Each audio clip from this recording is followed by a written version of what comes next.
आज का टॉपिक है दो वेक्टरों का योग। सबसे पहले ग्राफीय विधि से कैसे हम दो वेक्टरों का योग ज्ञात करेंगे, उसमें है पहली त्रिभुज विधि। तो माना हमारे पास दो वेक्टर हैं ए और B. Vector A, vector B, परिमाण और दिशा दोनों के द्वारा प्रदर्शित। ग्राफ हमें पता है कि माना ये वेक्टर बल वेक्टर है, हमने मान रखा है कि 1 सेंटीमीटर 1 न्यूटन को दिखाता है। तो ये 5 सेंटीमीटर लंबी लाइन है, तो इसका मतलब ये 5 न्यूटन है। और इसकी डायरेक्शन पूरब की दिशा में, ये बल किसी वस्तु लगाए तो पूरब की दिशा में वेक्टर। ये दूसरा वेक्टर v है। इसी तरह से हमें इन दो वेक्टरों को जोड़ना है। क्या करते हैं, सर्वप्रथम हम वेक्टर a में b जोड़ना है तो सर्वप्रथम वेक्टर a खींच लेते हैं। इस तरह से वेक्टर a हमने खींच लिए। परिमाण और दिशा दोनों वही रहनी चाहिए। परिमाण 5 सेंटीमीटर ये लंबी लाइन है, 5 न्यूटन माना बल है, ये 5 न्यूटन को दिखाता है। 5 सेंटीमीटर लाइन इसी डायरेक्शन, और इसके हेड से शुरू करते हुए शीर्ष से वेक्टर v खींचते हैं उसी परिमाण और उसी दिशा के। वेक्टर v हमने खींच लिया, इसकी दिशा वही रखनी जो दिशा वेक्टर v, उसी परिमाण का। और क्या करते हैं, हम इस a के पुच्छ से b के शीर्ष को मिलाने वाला वेक्टर r खींचते हैं।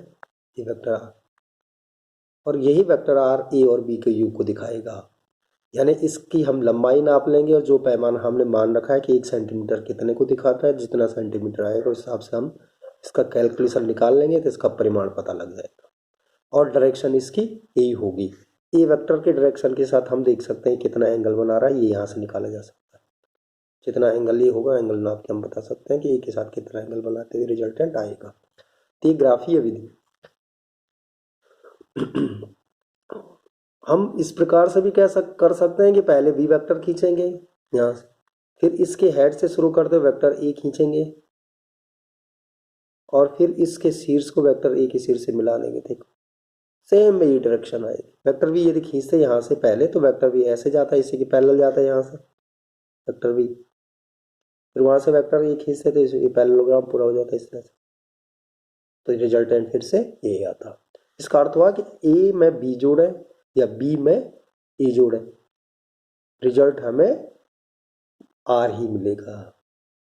r को इस प्रकार से लिखता है, r is equal to a plus vector a plus vector v। तो vector a plus vector v और या vector b plus vector a, यानी वेक्टरों का योग क्रम में भी होता है। पहले हमने b खींचा, उसके बाद यहाँ से a खींचा, फिर दोनों को मिलाया तो हमारे पास यही वेक्टर मिलेगा। यहाँ से देख भी सकते हैं, यहाँ पे से पहले हमने b खींचेंगे फिर a खींचेंगे, यही मिलेगा हमारे पास। अतः त्रिभुज नियम को हम इस प्रकार से परिभाषित कर सकते हैं कि यदि दो वेक्टर परिमाण व दिशा में एक ही क्रम में त्रिभुज की दो भुजाओं द्वारा प्रदर्शित हों। एक ही क्रम में, जैसे वेक्टर ए को हमने इस भुजा के द्वारा दिखाया, वेक्टर बी को इस भुजा के द्वारा दिखाया, एक ही क्रम चल रहा है। अभी देखो यहाँ से फिर यहीं से आगे बढ़े, ये वेक्टर इस डायरेक्शन में है तो ये वेक्टर इस डायरेक्शन में, एक ही क्रम में। तो ये तीसरी जो भुजा है ये विपरीत क्रम में है। अगर वही क्रम होता तो यहाँ से यहाँ हेड इस तरफ से होता, लेकिन ये विपरीत क्रम हो गया। तो विपरीत क्रम में तीसरी भुजा विपरीत क्रम में परिमाण व दिशा में इन दोनों के योग को प्रदर्शित करती है। कि दो वेक्टर परिमाण और दिशा में एक ही क्रम में त्रिभुज की दो भुजाओं द्वारा प्रदर्शित हों, जैसे यहाँ पे वेक्टर ए और वेक्टर बी, तो त्रिभुज की तीसरी भुजा विपरीत क्रम और परिमाण विपरीत क्रम में परिमाण और दिशा में इनके योग को प्रकट करेगी। तीसरी भुजा है ये विपरीत क्रम में होगा, तो विपरीत क्रम, वही क्रम का मतलब इधर की तरफ, विपरीत क्रम यानी डायरेक्शन इधर की तरफ हो जाएगी। परिमाण और दिशा में इन दोनों के योग को दिखाएगी ये त्रिभुज नियम।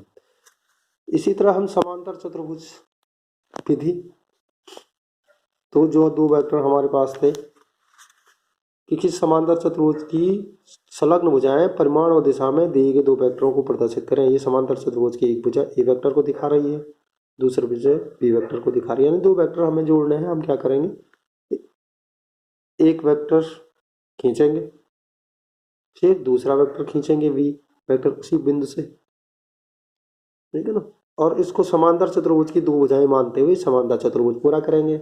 यानी इस बिंदु से इस ए के पैरेलल भुजा खींच, और यहाँ से इस बी के समांतर भुजा, क्योंकि समांतर चतुर्भुज में हम जानते हैं आमने सामने की भुजाएं बराबर और समांतर होती हैं, यानी ये बी है तो ये भी बी, ए के बराबर है तो ये भी ए के परिमाण के बराबर होगी, इस तरह से खींच लेते हैं। तो ये दोनों जो ये दो संलग्न भुजाएं हैं, इनके कटान बिंदु से मिलान बिंदु से जाने वाला विकर्ण यानी ये वाला विकर्ण इन दोनों के योग को प्रदर्शित करता है।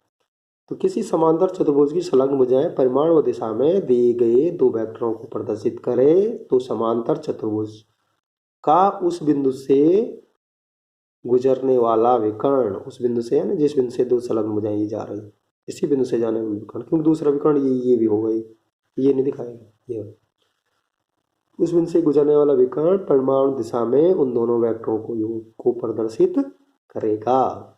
तो वेक्टरों का समांतर चतुर्भुज विधि हम इस तरह से दो वेक्टरों को जोड़ सकते हैं। तो दिशा इनकी जोड़ के ये होगी, है ना। माने हमारे पास कोई यहाँ पे फॉर एग्जांपल यहाँ पे किसी वस्तु पे एक बल इधर की तरफ लगा हुआ है, एक बल इस डायरेक्शन में लगा हुआ है, उन दोनों का योग क्या होगा, इस डायरेक्शन में होगा, यानी वो इस डायरेक्शन में मूव करेंगे उस बल के प्रभाव। तो ये समांतर चतुर्भुज विधि। अब ऐसे ही हमारे पास दो वेक्टरों का योग का जो सूत्र निकालना है, सूत्र हमने ज्ञात करना है। उसके लिए हम क्या करते हैं, माना दो वेक्टर ए और बी हमें जोड़ने हैं, इन दोनों वेक्टरों के बीच का कोण थीटा है। तो हमने इन दो वेक्टरों को, ये वेक्टर ए है, ये OP और OS दो वेक्टरों के द्वारा दिखा गया है, इस डायरेक्शन दोनों के बीच का एंगल थीटा है, OP और OS द्वारा प्रदर्शित यहाँ पे हमने किया हुआ है। तो हम जानते हैं समांतर चतुर्भुज विधि, इस समांतर चतुर्भुज विधि यानी एक वेक्टर को हमने समांतर चतुर्भुज की एक भुजा OP द्वारा प्रदर्शित कर दिया, दूसरे वेक्टर को OS द्वारा प्रदर्शित कर दिया। तो ये समांतर चतुर्भुज हमने यहाँ पे पूरा कर दिया। ये SQ इस OP के समांतर खींची और PQ इस OS के समांतर खींची, तो समांतर चतुर्भुज हमारा पूरा हो गया। तो ये बिंदु O से जाने वाला विकर्ण OQ A और B के योग को प्रदर्शित करेगा, यानी ये वेक्टर R होगा, वेक्टर R बराबर vector A plus vector V, यानी हमारे पास दोनों का जोड़ ये।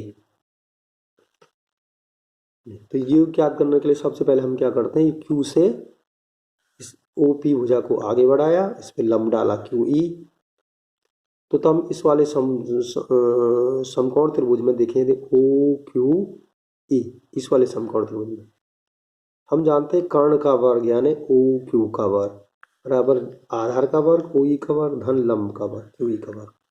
तो यहाँ पे हमने OQ का वर्ग बराबर OE का वर्ग धन QE का वर्ग, और OE जो है किसके बराबर, OE को तोड़ दिया OP plus PE, OP plus PE, OE की जगह लिख दिया इसका होल स्क्वायर प्लस QE का स्क्वायर, और OP A इसको खोल दिया हमने A प्लस B के होल स्क्वायर से, यानी A का स्क्वायर OP का स्क्वायर PE का square plus 2OP PE plus QE का स्क्वायर।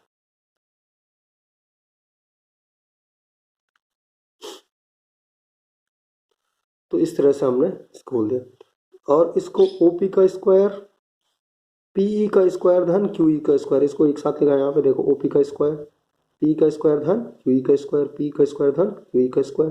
क्योंकि यदि हम इस त्रिभुज को देखें, देखो समकोण त्रिभुज QPE, तो PE का स्क्वायर धन QE का स्क्वायर बराबर क्या होगा, PQ का स्क्वायर। समकोण त्रिभुज कर्ण का वर्ग यानी PQ का वर्ग बराबर PE का वर्ग धन EQ का वर्ग। यहाँ पे PE का वर्ग धन QE का वर्ग एक साथ लिखा पहले, और इसकी जगह क्या लिख सकते हैं हम, समकोण त्रिभुज PQE से इसकी जगह लिख सकते हैं PQ का स्क्वायर, P का स्क्वायर धन QE का स्क्वायर बराबर PQ का स्क्वायर। समकोण त्रिभुज PQ से P का स्क्वायर लिख दिया, तो OP का स्क्वायर धन PQ का स्क्वायर प्लस 2OP PE। फिर से यहाँ पे देखो, ये OP हमें पता है OP वेक्टर A के बराबर वेक्टर A का परिमाण है, PQ वेक्टर V का परिमाण है, OP वेक्टर V का परिमाण है। ये PE को फिर से हम चेंज कर देंगे समकोण त्रिभुज PQE से PE बटे PQ यानी आधार बटे कर्ण कॉस थीटा। PQ से PE बटे QE बराबर कॉस थीटा होता है, तो PE बराबर होगा PQ कॉस थीटा। यहाँ पे पी की जगह हम लिख लेंगे पी क्यू कॉस थीटा। तो ये हमारे पास इस तरह से आ जाएगा ओ क्यू स्क्वायर बराबर O P square P Q square two O P Q cos theta. इस तरह से अब हमारे पास ये चेंज हो गया। देखो क्योंकि हमें पता है ओ क्यू वेक्टर आर है, देखो दिशा सही, और इसकी लंबाई जो होगी ओ क्यू, ये लंबाई किसको दिखाएगी? वेक्टर आर के परिमाण को। ये वेक्टर आर के परिमाण को दिखाती है। ऐसी लंबाई ओ पी, ये वाली लंबाई हमने बताया ना, किसी वेक्टर का जो हम ग्राफ खींचते हैं, ये वेक्टर को प्रदर्शित करते हैं ग्राफ द्वारा, इसकी जो लंबाई होती है वो परिमाण को दिखाती है और एरो हेड इसकी दिशा को दिखाता है। तो यहाँ पे ओ पी ए के परिमाण को दिखाएगी, जिसको हम बिना एरो के दिखाते हैं परिमाण, केवल खाली ए लिखाते हैं, इसका मतलब वेक्टर ए का परिमाण। ऐसे ही ओ एस वेक्टर वी के परिमाण को दिखाते हैं, ओ एस क्योंकि ओ एस पी क्यू समांतर चतुर्भुज है, तो पी क्यू इसके बराबर होगा, ओ एस के बराबर होगा, यानी पी क्यू भी वेक्टर वी के परिमाण को दिखाएगा। तो ये वेक्टर वी का परिमाण पी क्यू, वेक्टर ए का परिमाण, और ओ क्यू इन दोनों के योग के परिमाण को दिखाएगा, आर के परिमाण को आर। तो इस तरह से हम यदि यहाँ पे चेंज करें ओ क्यू आर की जगह आर हाई स्क्वायर हमारे पास हो जाएगा, क्योंकि ओ पी वेक्टर ए के परिमाण को दिखाता है, P Q O S vector V के परिमाण को दिखाता है, ओ क्यू वेक्टर आर के परिमाण को दिखाता है। तो वैल्यू रखेंगे तो आर स्क्वायर बराबर A square plus B square plus 2ab cos theta आ जाएगा। ओ क्यू की जगह हमने आर रख दिया, ओ पी की जगह ए रख दिया, पी क्यू की जगह वी रख दिया, तो ओ पी की जगह ए, पी की जगह वी कॉस थीटा। तो ये आर स्क्वायर, तो इसलिए आर बराबर क्या हो जाएगा? वर्गमूल ए का square plus B square B का square plus 2ab cos theta. यानी दो वेक्टर जिनका ए का परिमाण हमें पता है, माना एक वेक्टर 3 न्यूटन का है, दूसरा वेक्टर बल वेक्टर है 4 न्यूटन का है, और दूसरे के दोनों के बीच का एंगल थीटा है, 30 डिग्री है। किसी वस्तु पे 30 डिग्री के काम कर रहे हैं, दो बल माना, यहाँ पे फॉर एग्जांपल ये मान लेते हैं ये कोई वस्तु है, तो एक बल ये 3 न्यूटन का बल है, दूसरा बल ये 4 न्यूटन का बल है, और दोनों कितने पे काम कर रहे हैं? 30 डिग्री की, एक दूसरे के बीच का एंगल 30 डिग्री है। तो इनका रिजल्टेंट क्या होगा, इनका योग क्या होगा? तो हम इस फॉर्मूले से निकाल सकते हैं। योग क्या होगा? अंडर रूट 3 का वर्ग 4 का वर्ग धन 2 गुणा 3 गुणा 4 cos 30। इस फॉर्मूले के हिसाब से हम निकाल सकते हैं। Under root A square plus B square plus 2ab cos theta यार।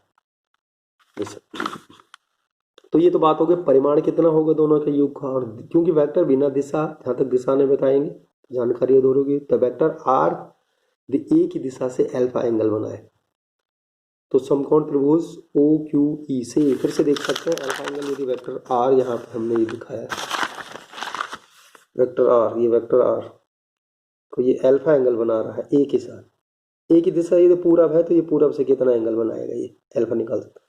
तो इस वाले समकोण ओ क्यू ई, इस समकोण त्रिभुज, तो tan अल्फा बराबर क्या होता है? देखो लंब बटे आधार, यानी क्यू ई बटे ओ ई, और ओ ई को फिर से तोड़ेंगे ओ पी प्लस पी। इस तरह से हमारे पास tan अल्फा क्या आ जाएगा? tan अल्फा आ गया क्यू ई बटे tan अल्फा बराबर क्यू ई बटे पी ई। तो tan अल्फा क्यू ई बटे पी ई को तोड़ दिया फिर से ओ पी देना पी ई। तो यहाँ पे पी ई हमने पहले भी रखा है, फिर से भी चलो निकाल के देख सकते हैं। क्यू ई को भी चेंज कर से देख सकते हैं। ओ पी तो वेक्टर ए का परिमाण है, ए लिखना है आगे, इसको चेंज करना। तो समकोण त्रिभुज फिर से देखिए पी क्यू ई से साइन थीटा बराबर लंब बटे कर्ण, तो लंब क्यू ई है, यहाँ पे कर्ण पी क्यू है, तो क्यू ई बराबर पी क्यू साइन थीटा हो जाएगा। और ऐसे ही पी ई पहले भी निकाल रखा है, पी क्यू कॉस थीटा हो जाएगा।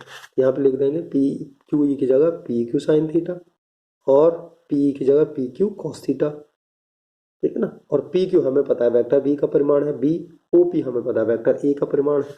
यहाँ पे tan अल्फा बराबर क्या हो जाएगा? बी साइन थीटा बटे ए प्लस बी कॉस थीटा। इससे हम एंगल भी निकाल सकते हैं, वेक्टर ए के साथ कितना एंगल ये बना रहा होगा।